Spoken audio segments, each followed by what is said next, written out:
તાલાળી શાળામાં સ્વચ્છતા અંતર્ગત નવીનતમ પ્રોજેક્ટ હાથ ધરાયો।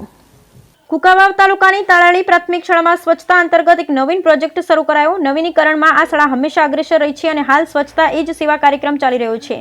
તે અંતર્ગત તાલાળી શાળામાં તમામ બાળકોએ સાથે મળી પ્લાસ્ટિક મુક્ત શાળા અને સમાજ બનાવવા માટે પહેલ કરી પ્રથમ કદમ માંડ્યું છે, જેમાં શાળાના તમામ બાળકો દ્વારા પ્લાસ્ટિકની બોટલો એકત્રિત કરી તેમાં પ્લાસ્ટિક ભરી અને બોટલ એકત્રિત કરવાનું અને 1000 જેટલી બોટલો એકત્રીકરણનું મિશન નક્કી કરવામાં આવ્યું છે। સૌથી વધારે બોટલો એકત્રિત કરનાર બાળકોનું સન્માન પણ કરવામાં આવનાર છે, જેમાં હાલ 2 ઓક્ટોબરે ગાંધી જયંતિના તહેવારે પ્લાસ્ટિક ભરેલી 700 બોટલ બાળકો દ્વારા એકત્રિત કરી આ તહેવારની ઉજવણી કરી છે।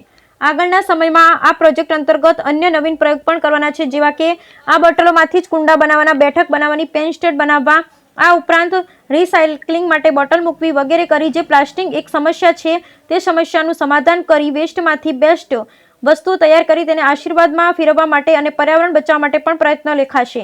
આ કાર્યશાળામાં જુદા જુદા 5 ગામોથી અભ્યાસ માટે બાળકો આવતા હોવાથી આ કાર્યનું વિશેષ પ્રચાર પ્રસાર પણ થશે। શાળાના શિક્ષક શ્રી સીમાબેન વ્યાસ દ્વારા બાળકોને માર્ગદર્શન અપાયું તેમજ તમામ સ્ટાફ મિત્રો તેમજ તમામ વાલીઓના સહયોગથી સમાજને પ્લાસ્ટિક મુક્ત કરવાની આ સુંદર કામગીરીની ખૂબ સરસ રીતે શાળામાં શરૂઆત થયેલ છે। પ્લાસ્ટિક હટાવો દેશ બચાવો, પ્લાસ્ટિક હટાવો પર્યાવરણ બચાવો। બ્યુરો રિપોર્ટ રસિક વેગડા।